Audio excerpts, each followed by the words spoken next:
बंगले की लड़ाई अभी भी कम होने का नाम नहीं ले रहा।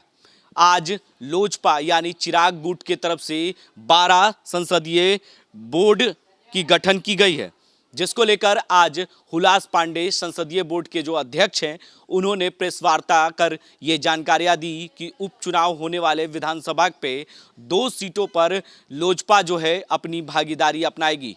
वहीं बंगले के सवाल पर पूछा गया तो उन्होंने सीधे तौर पर कहा कि मैं तो अपने पक्ष में बात करूंगा, इसको लेकर आप चुनाव आयोग से जानकारियां ले सकते हैं। वहीं कुछ दिन पहले एक नोटिस भेजा गया था चुनाव आयोग की तरफ से चिराग पासवान को, जिसका उन्होंने भुगतान भी कर दिया है। अगर हमारा पार्टी नहीं होता और हमारा सिंबल नहीं होता तो चुनाव आयोग मुझे क्यों नोटिस करता। अगर ज़्यादा जानकारी चाहिए तो चुनाव आयोग के किसी अधिकारी से पता कर लें, जिसको लेकर आज लोजपा गुट की तरफ से संसदीय बोर्ड के अध्यक्ष हुलास पांडे और 12 संसदीय बोर्ड के गठन किया गया है, जिसमें टीम की घोषणा की जा चुकी है, जिसमें हुलास पांडे को पूर्व संसदीय सदस्य बिहार विधानसभा, राजू तिवारी प्रदेश अध्यक्ष और सह विधायक, संजय पासवान प्रधान महासचिव, रेणु कुशवाहा पूर्व मंत्री, यानी कुल 12 संसदीय बोर्ड के गठन किए गए। और उपचुनाव होने वाले पर हुलास पांडे ने जानकारियां दी कि जल्द ही संसदीय बोर्ड की बैठक होगी और इसमें ये 2 जो उपचुनाव होने वाले हैं उसके कौन होंगे उम्मीदवार, इसकी भी घोषणा जल्द ही कर दी जाएगी। चिराग पासवान पटना आएंगे और उसके बाद संसदीय बोर्ड की बैठक होगी और उसके बाद एक प्रेस वार्ता बुलाकर ये जानकारी दे दी जाएगी कि 2 उपचुनाव होने वाले विधानसभा के उस पर किनकी भागीदारी होगी और कौन चुनाव लड़ेगा। क्योंकि एक तरफ लोजपा यानी चिराग गुट तो है ही, वहीं दूसरे तरफ पशुपति पारस भी हैं जो एनडीए के एक पार्ट हैं और ये सीट जो जेडीयू के कोटे में है दोनों उपचुनाव के।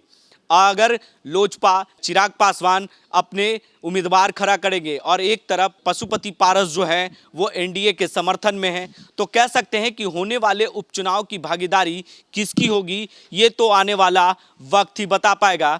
पहले उनके बयानों को हम आपको सुनाते हैं कि किस तरीके से हुलास पांडे जो संसदीय बोर्ड के अध्यक्ष हैं उन्होंने क्या कुछ जानकारियां दी हैं इस मामले पर। बिहार संसदीय बोर्ड के सदस्य के रूप में हमारे लोक जनशक्ति पार्टी के प्रदेश अध्यक्ष आदरणीय राजू तिवारी जी पूर्व विधायक भी हैं,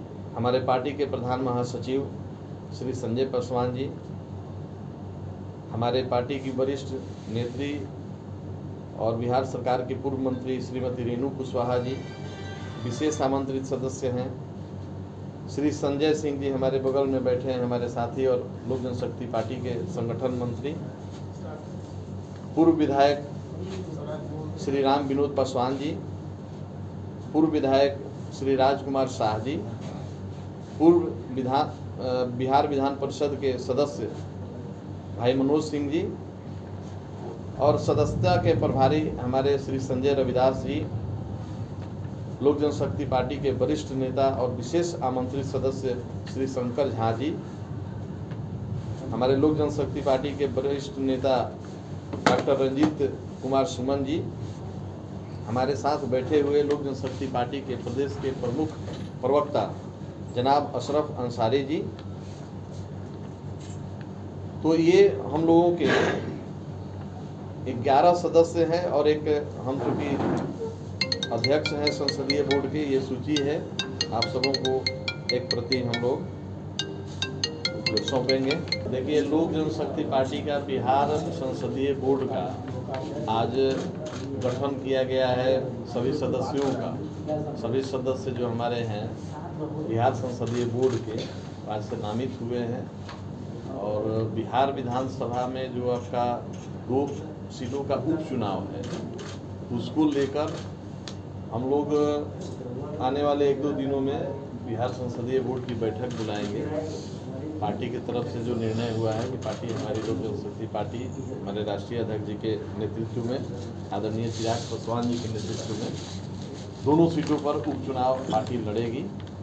उसके लिए संसदीय बोर्ड के सभी सदस्यों के माध्यम से जो उपयुक्त उम्मीदवार होंगे उससे हम लोग अपने राष्ट्रीय कमेटी को, राष्ट्रीय अध्यक्ष जी को आदरणीय चिराग पासवान जी को अवगत कराएंगे ताकि उम्मीदवारों का चयन 1-2 दिन में हो जाए। जैसा आप सभी जानते हैं कि बिहार विधानसभा के उपचुनाव में अब समय बहुत कम है, अधिसूचना जारी हो गई है, नामांकन की प्रक्रिया प्रारंभ है।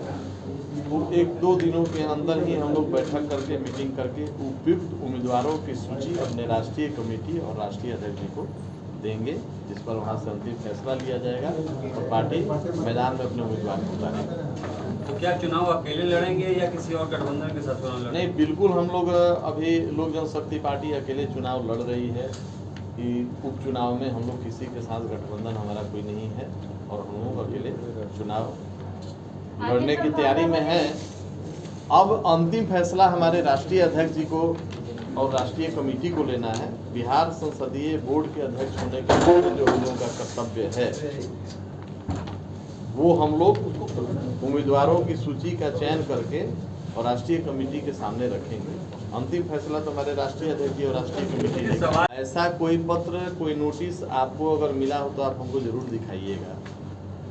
विगत कुछ दिन पहले हमारे लोक जनशक्ति पार्टी के राष्ट्रीय अध्यक्ष आदरणीय चिराग पासवान जी को पार्टी के ऊपर एक फाइन लगाया गया था, तो उसका एक नोटिस आया था और जिस पर कार्रवाई करते हुए हमारे राष्ट्रीय अध्यक्ष जी ने उस फाइन को चुकता किया था। तो अगर हमारे पास वो सिंबल नहीं है तो हमारे राष्ट्रीय अध्यक्ष जी से उस पर फाइन कैसे मांगा गया होगा और फाइन हमने क्यों जमा किया होगा? तो आप निर्वाचन आयोग के किसी पदाधिकारी से आप ये प्रश्न पूछ सकते हैं। जो बंगला मेरे पास है चुनाव चिन्ह की नहीं है, वो उपयुक्त आपको जवाब देंगे। हम तो बोलेंगे, अपने पक्ष की बात रखेंगे। तो आप लोग एक बार निर्वाचन आयोग से आप कंफर्मेशन दे सकते हैं। तो आपने साफ तौर से सुना कि हुलास पांडे ने पूरी जानकारी दी है कि जो 12 संसदीय बोर्ड के गठन किए गए हैं उसकी पूरी नाम उन्होंने बताई है और 2 उपचुनाव होने वाले पर जल्द ही संसदीय बोर्ड की बैठक होगी और उसके बाद यह फैसला होगा कि कौन होंगे चिराग गुट के उम्मीदवार। अब देखना यह होगा कि एक तरफ फिर जिस तरीके से विधानसभा चुनाव के दौरान चिराग पासवान ने एनडीए को बहुत कमजोर किया था, जेडीयू को कमजोर किया था, जिससे जेडीयू को कम सीटें आई थी। इस बार ऐसा फिर ना हो कि कहीं ना कहीं सवालिया निशान फिर से खड़े हो सकते हैं, क्योंकि चिराग पासवान फिर से 2 उम्मीदवार उपचुनाव पर खड़े करेंगे तो कहीं ना कहीं सवाल फिर से बनता है। तमाम ऐसी खबरों के लिए आप बने रहें देश डी न्यूज़ के साथ और देखते रहें देश डी न्यूज़।